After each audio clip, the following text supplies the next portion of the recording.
La découpe du porc. L'origine du cochon. Issu de la famille des suidés, c'est au début de l'ère tertiaire que le cochon apparaît en Asie mineure et dans la région du Turkestan. Il colonise ensuite toute l'Asie avant d'élire domicile en Afrique et en Europe. Bien qu'il lui fût longtemps affilié en raison de leur ressemblance, le cochon ne descend pas de son voisin le sanglier, mais du cochon sauvage. En effet, d'après les zoologues, il y a bien eu séparation dès la préhistoire entre les ancêtres du sanglier et ceux du porc domestique. La domestication du porc a commencé, en Europe, vers 7000 ans avant Jésus-Christ. La castration des mâles et l'ablation des canines apparaissent déjà à cette époque. C'est au contact de l'homme que sa morphologie évolue considérablement. Passant du statut d'animal sauvage à celui d'animal domestiqué et n'ayant plus besoin de chasser pour survivre, il devient plus petit, ses dents s'écourtent, son groin s'affine et sa peau noire s'éclaircit pour lui donner au fil des siècles la teinte rosée qu'on lui connaît aujourd'hui. La famille des porcins. Porcelet, petit de la truie, mâle ou femelle, de moins de 2 mois. Cochon de lait, porcelet de 5 semaines. Cochette, femelle qui n'a jamais eu de porcelet, à la différence de la truie qui a déjà eu un ou plusieurs porcelets. Truie ou coche, femelle reproductrice qui a déjà eu une portée. Véra, mâle reproducteur. Porc charcutier, mâle ou femelle élevée pour sa viande. Dans le monde, on ne compte pas moins de 350 races porcines différentes. Cependant, les métissages et croisements ne sont pas si nombreux. En effet, face à la demande actuelle, certaines races sont privilégiées. Les qualités technologiques de la viande de porc dépendent entre autres du choix des races et des croisements des animaux reproducteurs qui sont effectués avec le plus grand soin, par des spécialistes de génétique animale. Actuellement, la truie large white et le Véra Landrace français forment le couple qui donne les meilleurs produits et une viande d'excellente qualité. Il existe 3 caractéristiques principales de différenciation et de classification des races. La position des oreilles, droite, inclinée ou tombante. La couleur de peau, rose, noire ou tachetée. La morphologie. On assiste aujourd'hui à une forte homogénéisation de l'espèce porcine puisque seulement 3 grandes races la dominent. Le large white. D'origine anglaise, le large white est un porc blanc à oreille droite. Il doit sa réputation à sa faculté d'adaptation, à ses bonnes performances de reproduction et à la qualité de sa viande. Le large white est le partenaire le plus fréquent du landrace français et du piétrin. Le landrace français. Porc blanc à oreille tombante, le landrace français a un corps long et fuselé. Douce et bonne laitière, les truies sont réputées pour leur qualité maternelle. Le piétrin. Porc blanc tacheté de noir à oreille droite, élevé en Belgique et dans le nord de la France, le piétrin est doté d'une musculature exceptionnelle et d'un excellent rendement de carcasse. Sa croissance est relativement lente, en raison de son appétit restreint. Il n'existe que très peu de races pures, la plupart des animaux sont le résultat de croisements entre ces 3 races. Selon leur race, les porcs ne sont pas élevés pour les mêmes raisons. Ainsi, les large white et landrace français ont une croissance rapide et une forte prolificité, alors que le piétrin produit quant à lui plus de viande. Les 7 races de conservation. Grâce à certains éleveurs, des anciennes races locales subsistent encore, principalement à l'ouest et dans le sud de la France, comme le porc gascon, le cul noir du Limousin, le porc basque, le blanc de l'ouest, le bayeux, le créole de Guadeloupe. Et bien entendu, le célèbre cochon corse. L'identification du porc est une obligation en France depuis 1980. Elle a été modifiée par l'arrêté du 24 novembre 2005 relatif à l'identification du cheptel porcin, qui a pour objectif une traçabilité des flux entre sites d'élevage. Ainsi, Tous les animaux doivent être identifiés avant de quitter l'élevage, que ce soit pour un autre site d'élevage ou l'abattoir. De plus, pour répondre à la réglementation en vigueur, tout éleveur de porc doit se déclarer auprès de l'EDE de son département et se voit attribuer un numéro d'exploitation à 8 chiffres et un indicatif de marquage unique pour chaque site d'élevage de porc de son exploitation. Les morceaux du porc. L'adage le confirme, tout est bon dans le cochon, et c'est naturellement le cas pour sa viande.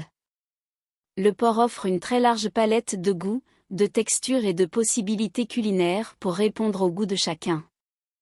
Le porc se cuit de toutes les façons, aussi bien rôti au four, mijoté en cocotte, bouilli en potée grillé ou bien poêlé. Choisir un morceau dans l'échine, c'est la certitude d'avoir une côte ou un rôti moelleux et savoureux. Un carré de porc doré au four, et c'est la garantie d'une viande juteuse et fondante.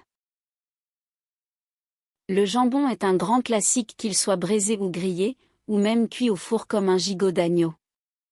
À noter que la pointe de filet, située l'extrémité du filet juste au-dessus du jambon permet de réaliser d'excellents rôtis.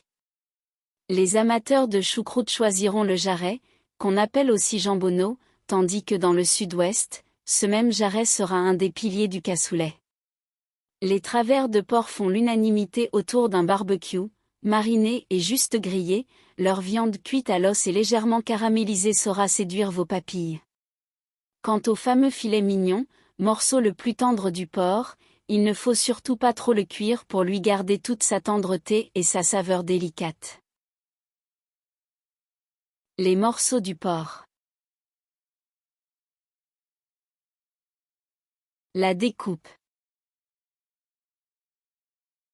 Le jambon, partie arrière de l'animal. La cuisse de porc, cuisson au four ou au jus. Vendu en rouelle, en rôti ou en escalope. Généralement une fois désossés les morceaux du jambon prennent les noms du veau exemple, la noix, la sous-noix, la noix pâtissière. Exception pour le quasi qui lui se nomme la pointe. La base osseuse du jambon, le coxale, le fémur, le tibia, le péroné, le calcanéum, les tarses et métatarses, les phalanges. Les jarrets ou les jambonneaux. Aussi appelés jambonneaux, ils sont destinés à une cuisson longue. 2 heures environ en soupe ou en bouillon. La base osseuse du jarret arrière, le tibia péroné, les tarses. La base osseuse du jarret avant, le radius cubitus, les carpes. Les morceaux du porc, l'épaule. L'épaule de porc est découpée en raquettes. Elle contient 3 morceaux, la palette, 1, la noix de hachage, 2, et le jambonneau, 3. La palette est généralement servie en rôti. La noix de hachage est réservée pour le sauté de porc ou en rouelle. Le jambonneau se mange frais salé ou fumé.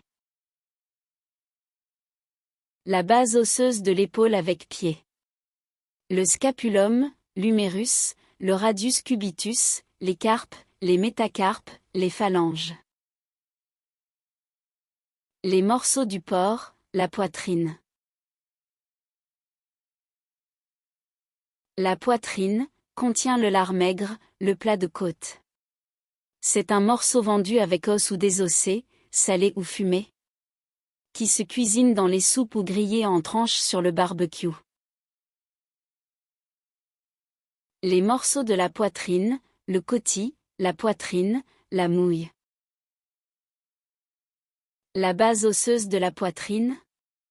Le sternum, les cartilages sternal et asternal, les plats de côte. La particularité du porc, il a 14 côtes. Les morceaux, le travers. Le travers de porc est un morceau prélevé entre la poitrine et le carré de côte première. Il est vendu mariné ou nature et cuisiné sur le barbecue. La base osseuse du travers, le plat de côte. Les morceaux, le filet mignon. Très populaire dans la cuisine française, le filet mignon constitue l'un des meilleurs morceaux de la viande de porc. Tendre et peu gras, il se révèle particulièrement délicieux lorsqu'il est soigneusement cuisiné. En effet, peu importe son mode de cuisson, à la poêle, au four, en cocotte, sa préparation doit s'effectuer avec précaution. Les morceaux, la pointe. La pointe de jambon est un morceau situé entre le filet et le jambon. C'est l'équivalent du rhum steak chez le bœuf. Elle peut rester sur le jambon, coupe longue, ou sur la longe. La base osseuse de la pointe, le sacrum et l'ilium. Les morceaux, le filet de porc ou carré de côte filet. Le filet de porc est situé dans la région lombaire du porc dans la continuité du carré dans lequel sont détaillées les côtes de porc.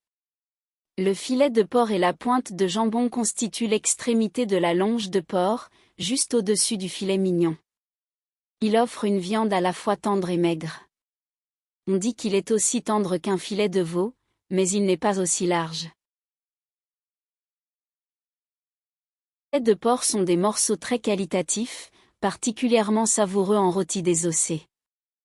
Il est aussi très intéressant de les faire cuire en cocotte car ce mode de cuisson permet de garder la viande extrêmement moelleuse. Le filet est aussi utilisé en charcuterie et peut être salé, fumé ou séché. Le bacon par exemple est préparé à partir de filets de porc. Un filet de porc peut être vendu entier ou détaillé par votre boucher en côte, carré ou en rôti désossé. La base osseuse du filet, 4 vertèbres lombaires, 2 vertèbres dorsales, 2 côtes. Les morceaux, le carré de côte première. Le carré de côte de porc est formé des côtes secondes, qui partent de l'échine, et des côtes premières. Sa chair est plus maigre que l'échine mais ses os vont lui amener du goût. La base osseuse du carré de côte. 7 vertèbres dorsales, 7 côtes.